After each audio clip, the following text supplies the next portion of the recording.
हे ब्रह्मांड म्हणजे केवळ एक ऊर्जा क्षेत्र आहे जिथे सृजन, पालन आणि विसर्जन हे तीन मूळ ऊर्जा स्रोत निरंतर कार्य करत असतात. यालाच आपण ब्रह्मा, विष्णू आणि महेश या त्रिमूर्ती म्हणून ओळखतो. पण विचार करा, जेव्हा या तिन्ही महाशक्ती, या तिन्ही चेतना एकाच तत्वात विलीन होतात तेव्हा काय निर्माण होतं? तेव्हा जन्म होतो गुरुतत्वाचा आणि तेव्हाच अवतार घेतात भगवान श्री दत्तात्रय. ही गुरुतत्वाची शक्ती तुमच्या जीवनात कसे परिवर्तन घडवते हे आपण पुढे पाहूया. श्री गुरुचरित्रासारखा महान ग्रंथ आपल्याला एका चैतन्य केंद्राकडे घेऊन जातो आणि स्पष्ट सांगतो, गाणगापूर क्षेत्र महास्थान, तेथे वसती श्री गुरु निर्गुण, जो जो भजेल दृढ भक्तीने तयाची पूर्ण होतील कामने. याचा अर्थ गाणगापूर हे सामान्य स्थान नाही, ते एक महास्थान आहे जिथे श्री गुरु आजही आपल्या निर्गुण रूपात वास करतात. जो कोणी दृढ भक्तीने इथे येईल त्याचे सर्व मनोरथ पूर्ण होतीलच. ही केवळ एक प्रार्थना नाही, तर ते एक आश्वासन आहे. दत्त संप्रदायामध्ये अनेक शक्तिपीठं आहेत. श्रीपाद श्री वल्लभांचं पीठापूर, श्री नृसिंह सरस्वतींचं जन्मस्थान कारंजा, त्यांनी तपश्चर्या केलेलं औदुंबर आणि 12 वर्ष वास्तव्य केलेलं नरसोबाची वाडी. पण या सर्व पीठांचं शिरोमणी, या सर्व ऊर्जा केंद्रांचं केंद्रबिंदू म्हणजे गाणगापूर. याला भिक्षाभूमी आणि कर्मभूमी दोन्ही म्हणतात, कारण इथेच श्री नृसिंह सरस्वती स्वामी महाराजांनी आपल्या अवताराची सांगता केली आणि भक्तांच्या कल्याणासाठी आपलं चैतन्य निर्गुण पादुकांच्या रूपात कायमचं स्थापित केलं. ही भूमी साधनेची अंतिम अवस्था आहे, जिथे तुम्हाला तुमच्या आयुष्यातील गोंधळाची उत्तरे मिळतात. गाणगापूर म्हणजे काय? ते केवळ एक गाव नाही, ते एक कॉस्मिक चार्जिंग स्टेशन आहे, जिथे तुमची आध्यात्मिक बॅटरी रिचार्ज होते, तुमचा आत्मविश्वास वाढतो आणि तुम्हाला जीवनातील प्रत्येक संकटातून बाहेर पडण्याची शक्ती मिळते. ज्यांना जीवनात दिशा सापडत नाही, ज्यांना सतत चिंता सतावते, त्यांच्यासाठी हे ठिकाण म्हणजे एक संजीवनी बुट्टीच आहे. भीमा अमरजा संगम हे केवळ 2 नद्यांचं मिलन नाही. भीमा नदी ही कर्म आणि शक्तीचं प्रतीक आहे, तर अमरजा ही भक्ती आणि वैराग्याचं. जेव्हा कर्म आणि भक्तीचा संगम होतो तेव्हाच पापांचा क्षय होतो आणि अध्यात्माचा मार्ग खुला होतो. इथे स्नान केल्याने केवळ शरीरच नाही, तर तुमचं मन आणि आत्माही शुद्ध होतो. हा संगम तुमच्या कार्मिक बंधनातून मुक्त होण्याचा मार्ग आहे. अष्टतीर्थ हे काही फक्त पाण्यात डुबकी मारण्याचे ठिकाण नाही बरं का. षटकुल, नृसिंह, भगीरथी, पापविनाशी, कोटी, रुद्रपाद, चक्र आणि मन्मथ तीर्थ ही नावं साधी नाहीत. ही तुमच्या सूक्ष्म शरीरातील त्या 8 चक्रांना शुद्ध करण्याची एक जबरदस्त आध्यात्मिक पावर आहे. आणि म्हणूनच खुद्द स्वामींनी आपली बहीण रत्नाईला तिची पूर्वजन्माची पातकं धुवून काढण्यासाठी इथे स्नान करायला सांगितलं होतं. थोडक्यात सांगायचं तर हे एक प्रकारचं कार्मिक क्लिन्झिंग आहे. तुमच्या जुन्या कर्मांचा तो जड भार हलका करून आयुष्याची एक नवी कोरी सुरुवात करण्याची ही एक सुवर्ण संधी आहे. निर्गुण पादुका. विज्ञान सांगतं की ऊर्जा कधीच नष्ट होत नाही, तिचं फक्त रूपांतर होतं. स्वामींनी देहरूपाने आपलं अवतार कार्य संपवलं, पण आपली चेतना, आपलं अस्तित्व आणि आपला संकल्प या पादुकांमध्ये केंद्रित केला. त्या पादुकांना स्पर्श करणं म्हणजे थेट गुरुतत्वाच्या ऊर्जेशी जोडलं जाणं आहे.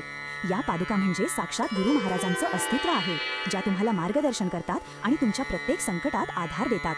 माधुकरी, भिक्षा. गाणगापुरात माधुकरी मागण्याची प्रथा का आहे? कारण ती तुमचा अहंकार शून्य करते. जेव्हा तुम्ही स्वतःच्या पात्रतेचा, पदाचा, संपत्तीचा त्याग करून 5 घरातून अन्नाचा स्वीकार करता, तेव्हा तुम्ही अन्न ब्रह्म या वेदांतातील सत्याचा अनुभव घेता. आजही दुपारी 12 वाजता स्वतः दत्त महाराज कोणत्या ना कोणत्या रूपात भिक्षेसाठी येतात. ही केवळ श्रद्धा नाही, तर ती एक अनुभूती आहे. ही प्रथा तुम्हाला नम्रता शिकवते, जी यशाचा आणि समाधानाचा पहिला टप्पा आहे. भस्माचा डोंगर हा केवळ राखेचा डोंगर नाही, हे त्या महान यज्ञांचं प्रतीक आहे जे इथे झाले. भस्म म्हणजे ट्रान्सफॉर्मेशन, परिवर्तन. जे काही नश्वर आहे ते जळून जे शुद्ध तत्व उरतं ते म्हणजे भस्म. ही विभूती मस्तकी लावण्याने तुमच्यातील नकारात्मक विचार आणि ऊर्जा भस्मसात होतात. हे भस्म तुम्हाला भूतकाळाच्या बंधनांतून मुक्त करतं आणि नवीन भविष्याची सुरुवात करण्याची शक्ती देतं. मग या गुरुतत्वाशी तुम्ही तुमच्या आधुनिक जीवनात कसे जोडले जाल? पहिला आणि सोपा उपाय म्हणजे मंत्राची शक्ती. रोज किमान 108 वेळा दिगंबरा दिगंबरा श्रीपाद वल्लभ दिगंबरा या मंत्राचा जप करा. हा केवळ जप नाही, हे एक सॉनिक व्हायब्रेशन आहे जे तुमच्यातील सुप्त चेतनेला जागृत करतं. सकाळी उठल्यावर किंवा रात्री झोपण्यापूर्वी शांतपणे बसून हा जप करा. यामुळे तुमच्या मनात एक सकारात्मक ऊर्जा निर्माण होते, जी तुम्हाला दिवसाभर उत्साह देते. दुसरा महत्त्वाचा मार्ग म्हणजे गुरुचरित्र पारायण. हा ग्रंथ म्हणजे साक्षात गुरूंचा सहवास आहे. शक्य असल्यास गुरुवारी किंवा सलग 7 दिवसांत सप्ताह पारायण करा. वेळ नसेल तर किमान अध्याय 21 गाणगापूर महात्म्य वाचा. यामुळे तुम्हाला गुरुतत्वाचं सखोल ज्ञान मिळतं आणि त्यांच्या कृपेचा अनुभव येतो. सायंकाळी करुणा त्रिपदीचं पठण करा. दिवसा कळत नकळत झालेल्या चुकांची क्षमा मागून शांत मनाने झोपण्याची ही एक अद्भुत साधना आहे. हे तुम्हाला मानसिक शांतता देतं आणि आत्मविश्वासात वाढ करतं. तिसरा आणि चौथा मार्ग म्हणजे दत्त भिक्षा आणि औदुंबर सेवा. गुरुवारी 5 गरजू व्यक्तींना भोजन द्या. या दानाने तुमचा गुरुग्रह मजबूत होतो आणि तुमचा अहंकार गळून पडतो. हे तुम्हाला सामाजिक आणि आध्यात्मिक दोन्ही स्तरांवर समृद्ध करतं. औदुंबर वृक्ष म्हणजे साक्षात दत्तात्रेयांचं सगुण रूप. त्याच्या सान्निध्यात बसून केलेला जप 1000 पटीने अधिक फळ देतो. तुमच्याजवळ औदुंबर वृक्ष असेल तर गुरुवारी त्याला जल अर्पण करून प्रदक्षिणा घाला.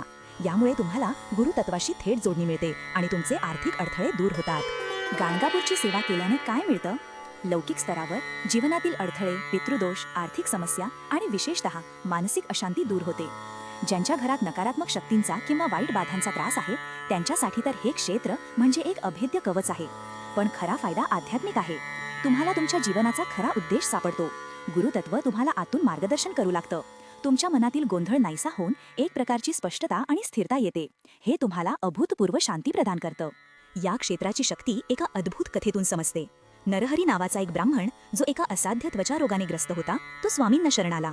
स्वामींनी त्याला एक पूर्णपणे वाळलेली शुष्क काठी दिली आणि संगमावर लावून रोज पाणी घालायला सांगितलं. लोक त्याला हसत होते. या वाळलेल्या काठीवा कधी पालवी फुटेल का? पण नरहरीची श्रद्धा अढळ होती. तो रोज त्या काठीला पाणी घालत राहिला. त्याची निस्वार्थ भक्ती आणि अढळ विश्वास पाहून एके दिवशी स्वतः स्वामींनी आपल्या कमंडलूतील जल त्या काठीवर शिंपडलं आणि काय आश्चर्य, त्या मृत काष्ठाला कोवळी हिरवी पालवी फुटली. जसजसा तो अंकुर वाढून एक विशाल वृक्ष बनू लागला तसतसा नरहरीचा रोग पूर्णपणे नाहीसा झाला. तोच हा आजचा संगमावरचा भव्य औदुंबर वृक्ष. ही कथा आपल्याला शिकवते की तुमची श्रद्धा जर खरी असेल तर गुरूंच्या कृपेने वाळलेल्या आयुष्याचंही नंदनवन होऊ शकतं. ही कथा तुमच्यातील सुप्त शक्तीला जागृत करते. लक्षात ठेवा, दत्तात्रेयांची 3 मुख ही ज्ञान, कर्म आणि भक्ती या 3 मार्गांचा संगम आहेत. तुमच्या जीवनात या तिन्हींचा समतोल साधा. गाणगापूरला जाणं म्हणजे केवळ एक यात्रा नाही तर स्वतःच्या आत असलेल्या गुरुतत्वाला जागृत करण्याची एक प्रक्रिया आहे. तुम्ही तिथे दुःखी म्हणून जाता पण परत येताना एक साधक म्हणून येता. तुम्ही तिथे फक्त मागण्यासाठी जाता पण परत येताना भरभरून ऊर्जा आणि दिशा घेऊन येता. ही प्रक्रिया तुमच्या नशिबाची सूत्र तुमच्या हातात देते. तुम्ही कधी गाणगापूरला गेला आहात का? तुमचा अनुभव काय होता? खाली कमेंट्समध्ये नक्की सांगा. ही दिव्य माहिती जास्तीत जास्त लोकांपर्यंत पोहोचावी यासाठी हा व्हिडिओ लाईक आणि शेअर करा आणि अशाच सखोल प्रामाणिक ज्ञानासाठी चॅनलला सबस्क्राईब करायला विसरू नका. या विषयावर अजून चर्चा पुढच्या व्हिडिओत करू. ओम नमः शिवाय.